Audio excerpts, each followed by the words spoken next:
نحمد و نصلی علی رسولہ الکریم اما بعد فاعوذ باللہ من الشیطان الرجیم بسم اللہ الرحمن الرحیم۔ تھرڈ رمضان، تھرڈ پارہ۔ آئیے دیکھتے ہیں اس کی امپورٹنٹ چیزوں کو۔ نیک اعمال خصوصاً صدقہ خیرات آخرت کی نجات کے لیے ضروری ہیں۔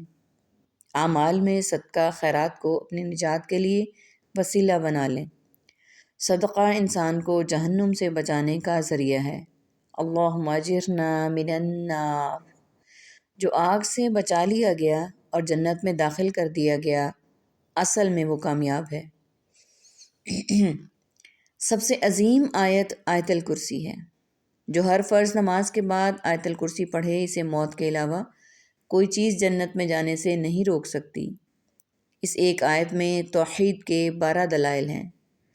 اللہ کے اسماء و صفات پر مشتمل یہ عظیم آیت ہے۔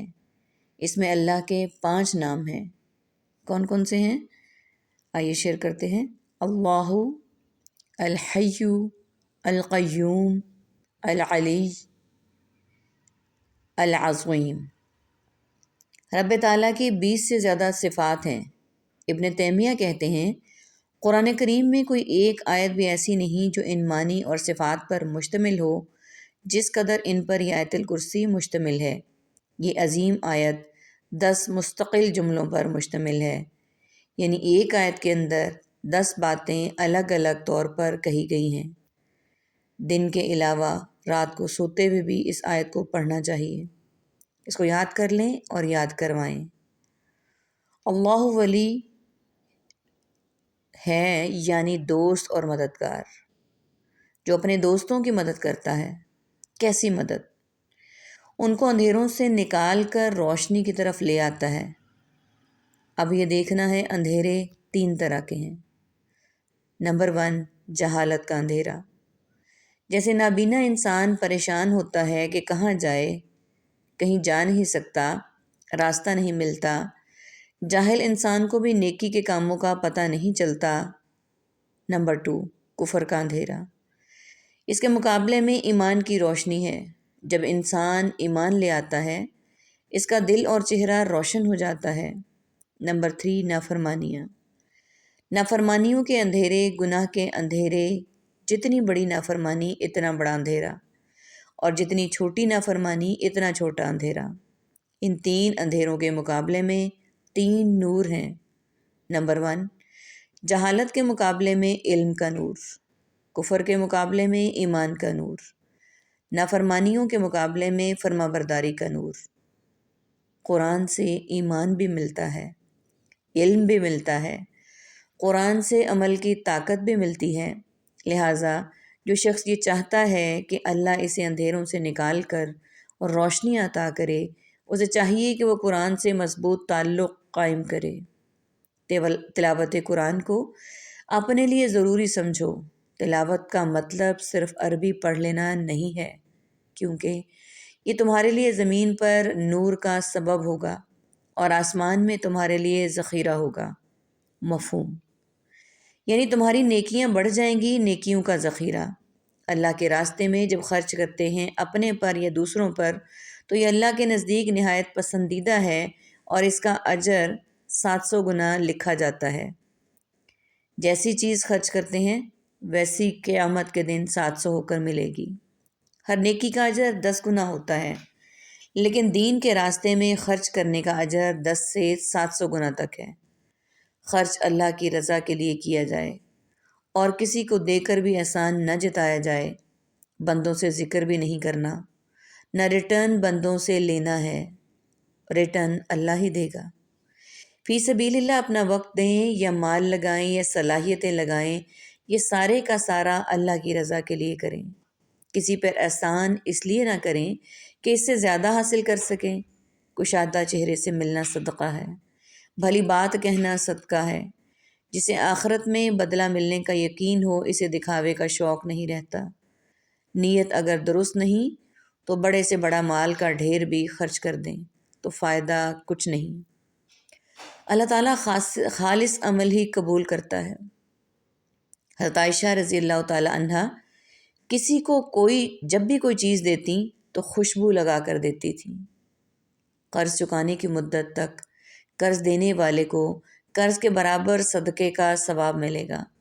اگر کسی کو قرض دیا ہے، جب تک وہ اس کے پاس ہے، ہر روز قرض دینے والے کے نامہ اعمال میں صدقہ لکھا جاتا رہے گا اس اماؤنٹ کا، اور اگر قرض کی مدت کے آنے پر مہلت دیں تو اسے دگنا قرض کا ثواب ملے گا۔ قرض دینے میں 3 باتیں: جو قرض دیا جا رہا ہے وہ لکھا جائے، جب لکھتے نہیں تو بعد میں بھول چوک کی صورت میں لڑائی جھگڑے ہوتے ہیں اور قطع تعلقی ہو جاتی ہے۔ مدت مقرر نمبر 2 ہے مدت کمپلیٹ کر لینا، یعنی ڈیڈ لائن دینا کہ اس وقت تک قرض ہے۔ نمبر 3 گواہ بنا لینا۔ عام طور پر جب لوگ قرض لیتے ہیں تو لکھنے کو معیوب سمجھتے ہیں اور کہتے ہیں کیا تمہیں ٹرسٹ نہیں، بعد میں معاملہ ہو جائے گا۔ اس وقت بہت خوش اخلاقی سے پیش آتے ہیں، لیکن بعد میں جب غلط فہمیاں پیدا ہو جاتی ہیں تو لڑائی جھگڑے شروع ہو جاتے ہیں۔ جو اللہ نے ہمیں طریقہ سکھا دیا وہ انصاف اور عدل پر مبنی ہے۔ ایسے معاملات میں احتیاط کرنی چاہیے تاکہ بعد میں لڑائیوں سے بچا جا سکے۔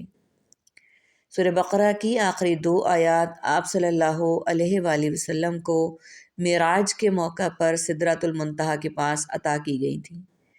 جو شخص رات کو سورۃ البقرہ کی آخری 2 آیات پڑھ لے گا وہ اس کے لیے کافی ہو جائیں گی۔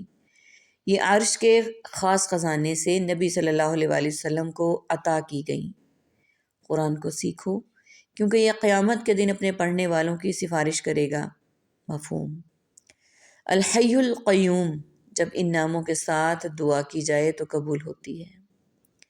یا حیو یا قیوم برحمتک استغیث، نبی صلی اللہ علیہ وآلہ وسلم ان الفاظ کے ساتھ دعا کرتے تھے۔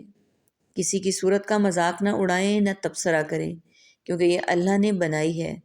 اللہ کی بنائی ہوئی چیز میں اعتراض یا نقص نہ نکالیں۔ انسان کے پاس دنیا ہو لیکن آخرت میں دل نہ ہو، دل آخرت میں ہو۔ اللہ سے محبت کا دعویٰ تو سبھی کرتے ہیں، لیکن اس دعوے میں سچے ہیں یا نہیں ثابت کرنا ہوتا ہے، اور اس کا ثبوت محمد صلی اللہ علیہ وآلہ وسلم پر ایمان ہے یا نہیں، اور اس کی تعلیمات پر عمل ہے یا نہیں، سنت کی پیروی ہے یا نہیں۔ شاہ عبد القادر کہتے ہیں جو کوئی کسی سے محبت کا دعویٰ کرے تو اس طرح محبت کرے جس طرح محبوب چاہے، نہ کہ جس طرح اس کا اپنا جی چاہے۔ زبانی کلامی محبت کافی نہیں، اپنے اقوال و افعال سے ثبوت دینا ہوگا۔ اللہ اور رسول کی محبت عمل کا تقاضا کرتی ہے۔ جس شخص کو دین سے سچی محبت ہوتی ہے وہ صرف خود کوشش نہیں کرتا کہ دین پھیلے، بلکہ وہ کوشش کرتا ہے کہ اور لوگ بھی اس کے ساتھ شامل ہو جائیں اور وہ سب مل کر ٹیم کے طور پر اس کام کو آگے بڑھائیں۔ ربانی، رب والے۔ سعید بن جبیر کہتے ہیں اس سے مراد وہ عالم ہے جو اپنے علم پر عمل کرتا ہے۔ وہ اسکالرز جو عمل بھی کرتے ہیں وہ ربانی ہیں، یعنی باعمل لوگ۔ عالم کی ذمہ داری لوگوں کی اصلاح کا کام کرنا بھی ہے، لوگوں کو اپنی ذات کی طرف نہیں بلانا، رب سے جوڑنا ہے۔ اللہ تعالیٰ ہمیں بھی ایسے لوگوں میں شمار کر دے جو باعمل بھی ہوں، یعنی ربانی بھی ہوں، اور دوسروں کو تعلیم دینے کے ساتھ ساتھ خود بھی بعمل بن جائیں، لوگوں کو اپنی طرف اٹریکٹ کرنے کی بجائے رب سے جوڑ دیں۔ آمین ثم آمین۔ وآخر دعوانا ان الحمد للہ رب العالمین۔ سبحانک اللہم وبحمدک، نشہد ان لا الہ الا انت، نستغفرک ونتوب الیک۔ السلام علیکم ورحمۃ اللہ وبرکاتہ۔